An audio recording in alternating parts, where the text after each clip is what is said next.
Most of these tools are so easy to use now. I mean, it's not a heavy lift to get started. Macmillan's support around these tools is really fantastic. So like if you did get a little lost or a little overwhelmed, you're not going to be on your own sitting there on Sunday night trying to fix something that's broken. I've never felt like frustrated or annoyed. If you do some of the work up front, you can amortize that labor over many, many subsequent semesters. So once you sort of get Achieve set up the way that works really well for you, you're just copying it over and you're tweaking it at the edges. And it's not, it's not a laborious undertaking every single semester. You're not starting from scratch.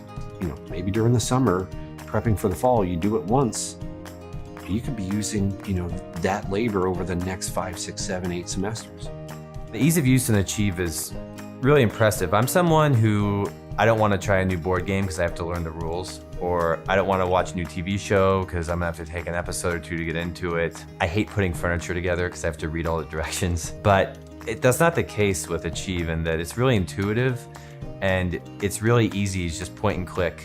It just makes sense how it works. You click on your module, you go in, you populate it, and then for me in the history, I just pick which modules I want, align them with my syllabus, and have due dates open. And if you have any problem, the support's really great. I've had great experience with the support whenever I needed it, and whenever students, if they need it, support always helps them out as well. It's not something that is going to take a lot of time to learn at all on the front end. In fact, I like it then that I can prepare for my upcoming semester ahead of time, so that I don't have to freak out about this when all kinds of unexpected stuff always comes up right before the semester, as it always does.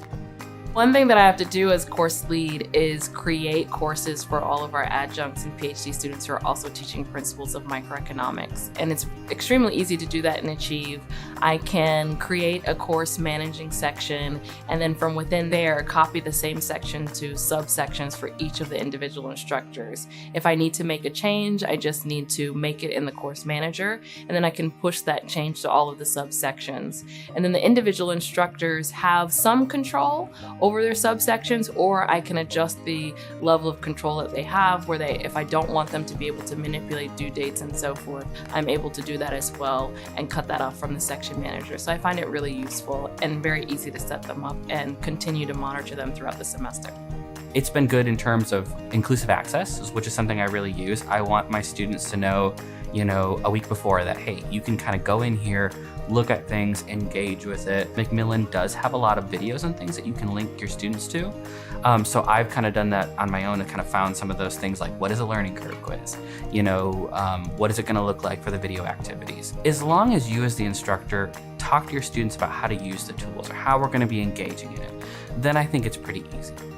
The biggest problem when you have like 80 different assignments is your grade book then has 80 columns. It's very cumbersome. And one of the best features of Achieve, a new feature that they've introduced, it's called categorization of grades. If you have 3 different assessments, learning curve, like a pre-lecture quiz, a post-lab quiz, and an interactive exercise. What it does is you can put that in category 5. So it takes all 3 or 4 of those assignments and it pools it into one grade.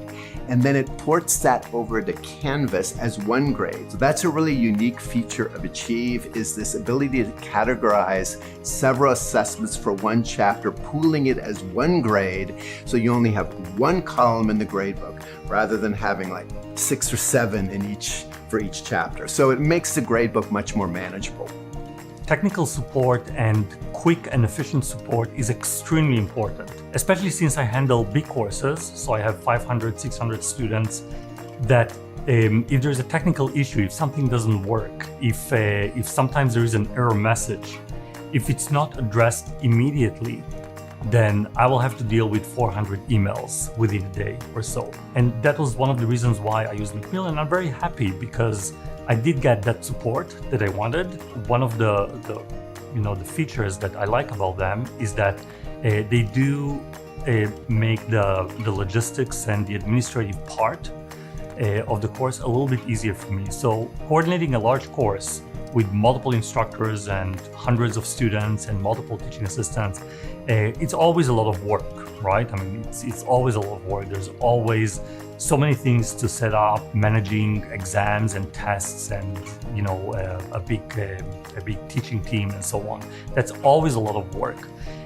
But there are certain features in the tools that I'm using that if the tools have them, it does save a piece of that administrative work. We have the accessibility services department in our institution. The accessibility department would sometimes reach out to me to ask to provide an assessment in a larger font if it's on paper or an exam. I didn't have requests at all this year, and I guess that part of the reason is that these features are built into Achieve, and everything can be changed and modified so that they don't need me to produce specific versions for students that have various disabilities.